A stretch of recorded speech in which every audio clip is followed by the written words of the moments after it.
Welcome to the LDN Radio Show, brought to you by the LDN Research Trust. I'm your host, Linda Elsiegood. I have an exciting lineup of guest speakers who are LDN experts in their field. We will be discussing low-dose naltrexone and its many uses in autoimmune diseases, cancers, etc. Thank you for joining us.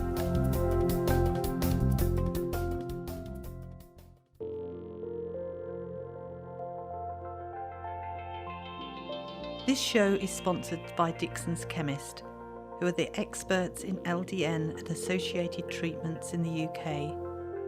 Dixon's Chemist are the most cost-effective for LDN in all forms within the UK and Europe, maintaining safety standards far in excess of what is required. Why would you choose to get your LDN from anywhere else? Call 0141 404 6545 today to speak to their LDN experts. Today my guest is Dr. Melissa Coates from Arizona in the US. She's a naturopathic oncologist. Thank you for joining us today, Melissa. Thank you for having me. Well, could you just give us an idea of your background first of all, please? Sure. Initially, growing up, I always knew I wanted to be a physician, I think, or in medicine. And so when I went off to college, and I went to school far away from home in Lynchburg, Virginia at Randolph-Macon Women's College, and I focused on biology. And then after that, I didn't exactly know what part of medicine I wanted to do, so I decided to get a master's in bioethics while I was deciding. And at the same time when I discovered bioethics, I stumbled across naturopathic medicine. And once I read the philosophy and what it was all about, I knew that was where I needed to be. Mm-hmm. And so once I finished my master's at Midwestern University, I went on to the Southwest College of Naturopathic Medicine, which was in Tempe, Arizona, and I didn't even realize it in my native state. And so I learned all about naturopathic medicine and went on to school there, and ever since, here I am. Wow. And when were you first introduced to LDN? I believe my first introduction was through my mentor and colleague, Dr. Daniel Rubin. He had co-wrote an article, I think back in 2006, about low-dose naltrexone for its use with pancreatic cancer. And Dr. Berkson, who uses it a lot at his clinic where he does a lot of hepatitis C treatment, also was very interesting to me. So I learned a lot from both of them.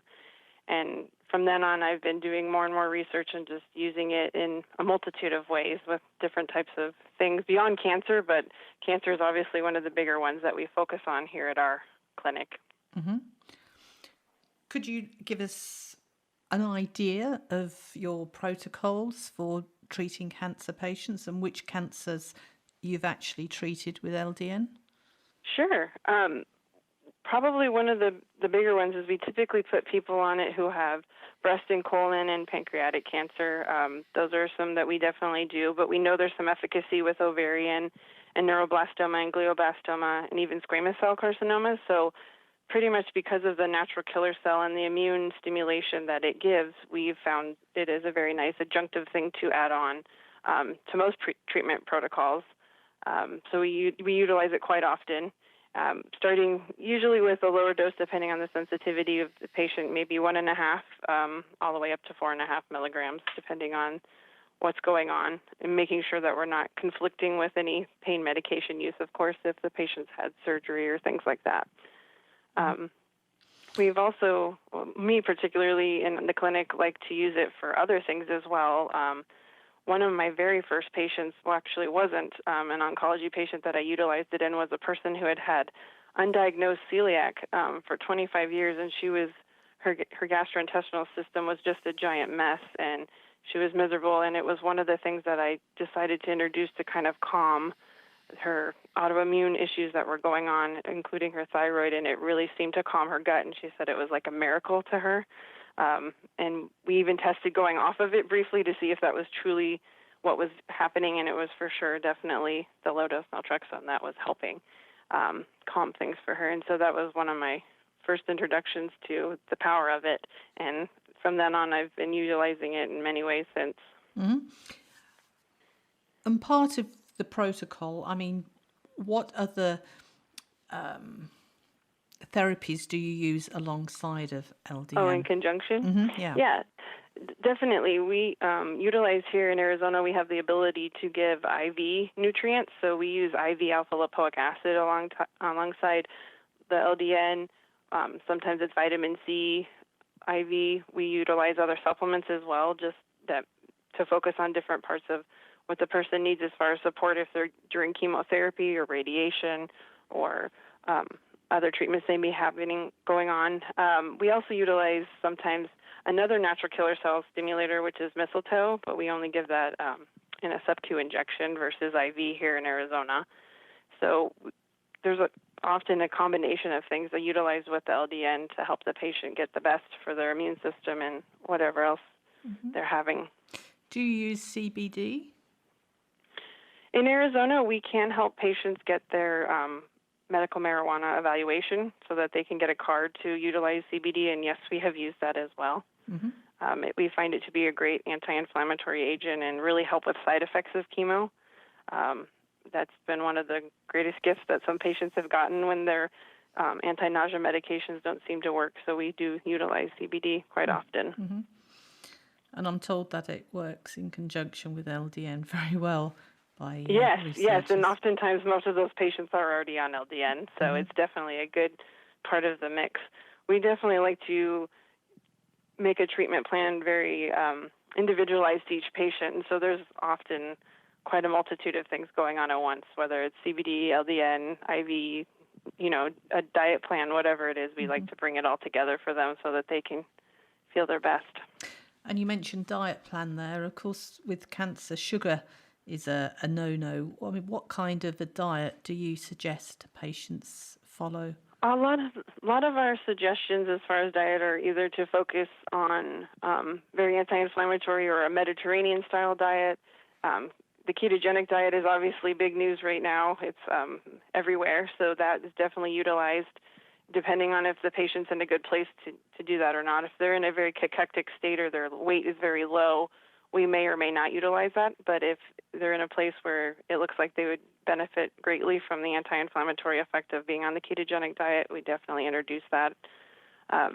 It's definitely a big part of our consults with patients is spending a lot of time on diet because we believe food is one of the greatest medicines you can put in your body if you're utilizing it properly. Exactly. And what's the age range of the patients that you treat? In our clinic, we have Dr. Rubin sees pediatric patients, so we have little tiny babies all the way up to, I think one of our patients right now that we have that I believe is also on LDN is 89. So we have quite the age range going on here in our clinic. I would say the majority of my patients range in their mid-20s to like in the 70s and 80s. So we have quite the group. So. And you were saying that you treated the lady with celiac disease. Have you treated any other autoimmune diseases? Yes. Some of the ones that I've seen some benefit are I have a few patients who have lupus who have seen some benefit. Rheumatoid arthritis sometimes has seen definitely some help in calming some of that. A lot of Crohn's and colitis, I definitely really see a lot of benefit with LDN when you bring in GI issues that are very inflammatory and sometimes immune-mediated, so it's definitely been helpful. I also have utilized it quite often with Hashimoto's thyroiditis to kind of calm the thyroid antibodies, and they seem to note that their thyroid works more efficiently, and we see better numbers on labs when they're on the LDN and less need for medication, which is nice. So the patients that are on LDN for thyroid, do you taper it up slowly? What is your protocol for that? The patients that I have recently put in, I've been able to start most of them at 3 milligrams, and I haven't really had to taper them per se, up or down. Sometimes we just watch the numbers and kind of see how they're feeling, and I may start them at 3 and just see, check in with me. How are you feeling? Do you feel like that's too much, too little? But it hasn't seemed to cause any major side effects, which is why I love using it so much, because most people have a great response. I forgot about one case that I specifically wanted to tell you about. I have 2 patients that have an autoimmune hepatitis that has been very difficult for them to wean off their steroids. And we have been utilizing LDN probably for the last year to help them wean, and their numbers as far as their liver markers, their AST and ALT, have definitely decreased significantly since starting the low-dose naltrexone, and have finally been able to taper to a much lower dose of their steroids, which is wonderful because they had gotten to a low dose before without the LDN, and then their numbers went crazy. And so we found that using the LDN has made them much more successful, and they're very excited about that. Sometimes with going back to thyroid, thyroid medication has to be reduced when they are on LDN. Oh, yes, definitely that. I think I was confused in talking about the LDN dose. But yes, you definitely, because the thyroid becomes more efficient with the use of the LDN, they definitely need less medication, which is wonderful. So I usually check thyroid labs when I'm changing things up every 4 to 6 weeks.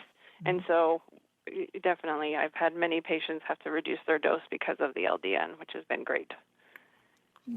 Okay. So when a patient comes to see you, let's just say a cancer patient, how do you go about putting that plan together? What is the procedure you follow? When we meet, we initially have at least an hour consultation where we have really extensive forms that they fill out ahead of time so that I have a really good understanding of their history, and we try to request records so we're already in the know of what's going on so that we can spend a lot of time talking with each other about goals and where they want to be. And while we're in consult, we actually type up a protocol so that they leave with a piece of paper that says what labs they're going to get, what treatment plans or treatment options we are interested in doing, whether that's IV or starting low-dose naltrexone or some supplements. And then we make sure that there's a clear understanding on, if we need to check in and get a diet diary or what changes should be made immediately. So they leave with that protocol in their hands so that they feel like not only did we meet and get a good understanding of what's going on, but we have a plan in action that first day, which I think is very powerful in making a patient feel empowered about, taking control of their health. Yeah. And we also kind of keep updating that protocol each time we meet so that if a supplement doesn't work out or we need to add something, they know exactly what's going on and can keep track, which is helpful to everybody involved. I was, after speaking to Dr. Berkson, he told me that alpha-lipoic acid is to be taken intravenously, that it wasn't as effective in tablet form. And the other day somebody was telling me that no, the tablet form is just as well as the intravenous. So I'm now confused. Has it changed? What is our take on that? Yeah, what's your take on it? Exactly. My understanding is still that the IV is probably very important because, you're bypassing the GI and you're getting full absorption, whereas orally you'd have to take a lot more, which obviously the doses are different. The IV amount we go up to is about 600 milligrams, whereas orally we're giving someone up to 1,200 milligrams a day typically. We use both. So when they're not here, they're on it orally, and then when they're in office, they don't need to take their oral dose that day because they're getting the IV version of it. But I would say probably from a strength perspective, and I'll have to check the latest studies, I guess, now that you say that, but my understanding from Dr. Berkson and his protocol that I've been utilizing for a number of years now, that the IV seems to be pretty vital. Yes, that's what he told me. But I just thought maybe my judgment. I thought perhaps my knowledge was out of date, so I just wanted to check that. No, I don't think so. We haven't changed our protocols yet. So okay. And I know that when I can't get numbers to move from oral dosages of things, I definitely bring in the IV protocols, and that seems to make a difference. What about vitamin C taken intravenously? Is that really effective that way? For for absorption issues and things like that, I would say yes, because from a standpoint of orally, most people can't handle maybe roughly above 6 to 8 grams because it causes a lot of GI distress, even if it's buffered and, okay for the GI. Whereas IV, we give people up to 100 grams, which is way past what anyone could take orally. And so we know that creates a different type of stress on the cells that can help with reducing vascular endothelial growth factor and other inflammatory markers related to cancer. So that's why we utilize it IV.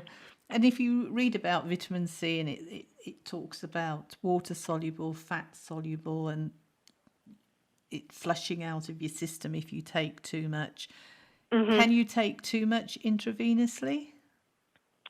I think it is pretty much individualized as well. Some people can't handle certain doses. There are some patients that feel great at 40 grams and others that can take 100 grams and feel just as great. So it kind of depends on the person. There are tests to check also where their plasma level of vitamin C are or is at. And so that's something that we have utilized in the past. And then based on our clinical knowledge of just using it for a long time, we have kind of figured out where people tend to do well. Yes, you definitely, it doesn't stay in you forever. It is leaving the body, and there's a lot that's going to be going through the kidneys and out, being voided out. But for the time that it is in the body and what it's doing to the cells, and if you come on a fairly regular basis, you are creating an environment that is, less available for cancer to grow. So you're creating an environment that is not what they will utilize, and so that's why we use it so often. We also use the alpha-lipoic acid because it's a powerful antioxidant, and then some of the other nutrients that are out there too.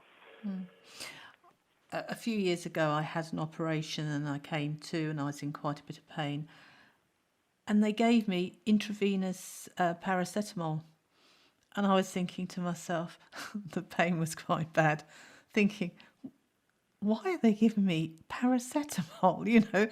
That's not going to do any good. And it worked. I was absolutely amazed. Good. I thought paracetamol, isn't very strong. But apparently it's stronger if it's taken intravenously. Intravenously, because it's not having to go through the metabolism through the liver and everything. It just goes right in. I was surprised at that. So vitamins, minerals and supplements, do you have any favourite ones? I mean, obviously it's individually tailored to the person, but, on a whole, what would you say? We utilize a lot of, in the oncology world, things that basically kind of change the terrain for cancer. So one of the things that I've utilized a lot is modified citrus pectin, which is something that targets galectin-3, which galectin-3 basically kind of can cloak cancer cells or make inflammation and fibrosis of your body. And so by lowering that, you allow protection of good, healthy cells and keeping other tissues healthy. So, for example, a woman with breast cancer, if she has it in one breast, you want to try and protect the other breast, so that we found that this can be helpful. Also, if she's going to be having surgery or a biopsy, having this on board can kind of help help prevent spread of the other rogue cells, possibly in studies. That's what's been confirmed. So it's something that we've utilized a lot. Mushrooms, reishi, maitake, a whole bunch of different ones, Coriolis mushroom to help, your white blood cells, keep your immune system healthy. So that's a big one that we use. And then things that target vascular endothelial growth factor, which is basically kind of a signal for angiogenesis or blood vessels to grow around a tumor. And so there's numerous things that target that, from Hinokio, which is a magnolia extract. There's other herbs as well that do that. So, and obviously vitamin C. And then there's some thought that, if you stimulate things like the natural killer cell function with low-dose naltrexone, that you may be inhibiting some of those other pathways in a roundabout way. So that's why it's a combination of things. Quercetin, resveratrol, there's so many, and obviously curcumin is a huge one, or, the curcuminoids, which is the active constituent found in turmeric. So there's there's a lot. Yes. And that's why we constantly are, trying to throw different curveballs at the immune system to help people fight cancer. And so that's why we utilize so many different things, because if you just use one agent, obviously the immune system and the cancer is going to figure that way around it. And so we want to make sure that we help. Do probiotics play a role in your protocols? Oh, yes, definitely. The GI health and having a really good balanced flora of good bugs in the body is definitely key. I do also a little bit of, when I'm not focusing on cancer, some mental health, and I really do believe in the gut-brain connection and helping, if your gut is unhealthy, so will your brain. Mm-hmm. And so making sure that you have good flora can definitely help people's mood and their anxiety and stress responses. It's pretty amazing. So I love probiotics and what they can do. I was looking at probiotics, and you start off with what I would call a reasonably priced product to one that is like 5 times as expensive. And I'd gone the first time I was studying it, I went into a store. So I was reading the labels, this one has that many million and this one has got different strains in it. Mm-hmm. I was just lost. I didn't know what it was I should be buying, which was the best. Is it a case of the more money you spend, the better the product you're getting, or should you be looking deeper than just the price you're paying? I think it's probably a combination of both. Hopefully the more expensive products are good. If not, then they're just, gouging you. But the main thing for us is it's good to get a variety of strains. So not just acidophilus always, you want to make sure you're getting lactobacillus and bifidobacterium, and you want multiple strains of those types of bacteria, or Saccharomyces boulardii, depending on what you're trying to work with the gut. So, multiple strains. Also, we're a big fan of billions versus millions, because you don't know how much is actually lost or killed off into your absorption and what your stomach acid is doing to those bugs, depending on how they're put into a capsule or a pearl, or if it's a powder. There's always some that aren't going to make it. So the more the merrier, in the fact that you'll, hopefully be colonizing the gut with some good stuff. And also I always tell people to rotate brands, and also research the brand and make sure that however they have them, they can prove that when they get their product on the shelf that those bugs are still alive in there if they're supposed to be, and not just, been heat shocked in transit and are no longer anything other than a pill filled with nothing. So it may be that is cost prohibitive or not, but normally most of the products that are pretty good are similar in price. I think that there's some that were really high in the billions that are intensive protocols that you may only be doing for a week or two that may be more costly. It just kind of depends, which is why we recommend you usually see someone who has done the research versus just buying a product at the grocery store that's just been sitting on the shelf for you have no idea how long. And so it's good to kind of find that out before you spend the money and then are disappointed. What about vitamin D? Oh, vitamin D is another one. Yes. It depends also kind of on the person's absorption. Sometimes I've switched patients from a capsule form to a liquid form and had them hold it under their tongue because they didn't seem to be getting anything from their capsule, and that could be a reflection of the way they absorb through their GI, or if it needs to be more sublingual in their case. And usually the dose probably needs to be higher than they thought it needed to be based on their labs. If our range here, for example, one of the labs we use, I think the range is 30 to 100, and we like to see people between 60 and 80.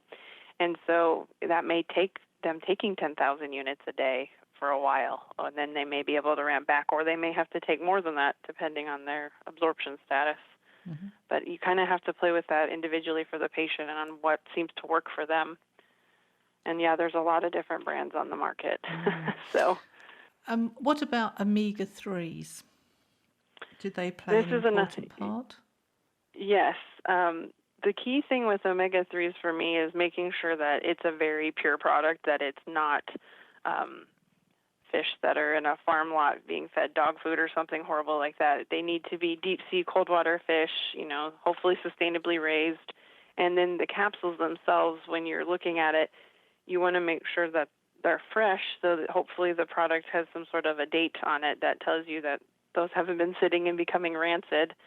And the key also is to look at the EPA and DHA content. So on the back of omega-3, if it's fish oil, you flip it around, it'll typically show you EPA and DHA, and you want that to add up to over 1,000 milligrams within just 1 or 2 capsules versus having to take 10 capsules, to get there, because otherwise you're not getting the benefit of the anti-inflammatory effect, the good healthy, cholesterol effect, and everything else that goes along with it. I was talking to a nutritionist a few years ago now, and she was saying the recommended dose of the EPA and DPA, is it? DHA. DHA.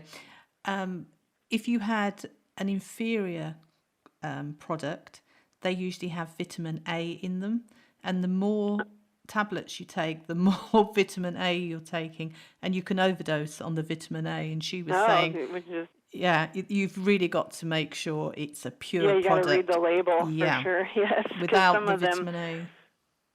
Yeah, that could be bad, and that will give you a nasty headache and make you not feel good at all. But the one I believe that we carry here, I don't even think it mentions vitamin A, so it's definitely, I'd have to check. But as far as I know, it's just really focused on the omegas aspect of it. Yes. And what about people who are vegans? Can you take flaxseed oil to the same you can do ratio? Yeah, you could do flax or chia seeds. Also just eating healthy oils like avocado oil, olive oil, coconut oil. There's a lot of different ways to get in omega fatty acids that do not require necessarily a fish or krill. I was reading the other day an article on coconut oil where they were saying that previous research was incorrect and it wasn't as healthy as they made out. What is your stance on that?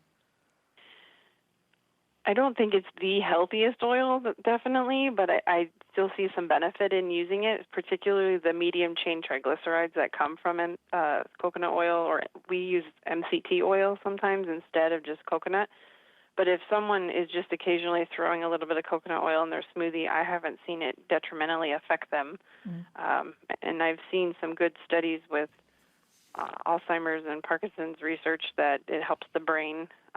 So the MCT from coconut oil is helpful. I think it's also a matter of where you're getting it. If it's this big tub of coconut oil from a big box store, that may not be great versus actually getting a small organic coconut oil, might be a better option. But again, with the ketogenic diet, they often mention using MCT oil to help supplement your fat content. And that's been a very pure product, and it usually doesn't have a coconut taste, but it's from coconuts. So people can use that if they don't like the coconut flavor. And it's nice because if you're needing to gain weight, it's a good way to add 100 calories or more to a meal. No, I don't need to gain any. Yeah, most people are not looking for that, but sometimes in the oncology world, we need to help people get more out of their meals. And because that doesn't have a taste like coconut oil, it's helpful. But I don't think coconut oil is horrible, but I definitely don't recommend it to be someone's only source of fat, for sure, and definitely not cooking with it at high heat, because that definitely it is not a oil that cooks well at high heat. It will actually oxidize it and make it an unhealthy thing. So we usually recommend people use avocado oil for that. Wonderful. Well, our half an hour's up. It's gone very quickly. So, this was Dr. Melissa Coates, and thank you so much. Before we go, can you tell people how they can contact you? Yes, you can contact us through our website at www.listenandcare.com. It's all spelled out, listenandcare.com. Or you can give us a call at 480-990-1111. Thank you very much. And you can even have a 10-minute free consultation if you like. Oh, wow. There we are. Nothing to lose and everything to gain. Thank you. Thank you so much for having me.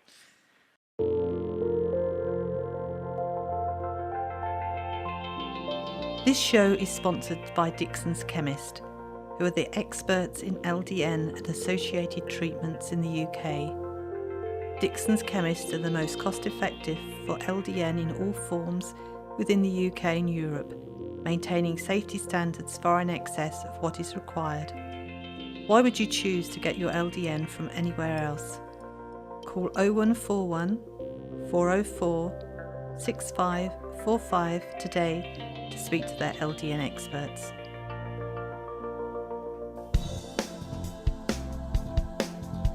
Any questions or comments you may have, please email me, Linda, Linda, at ldnrt.org. I look forward to hearing from you. Thank you for joining us today. We really appreciated your company. Until next time, stay safe and keep well.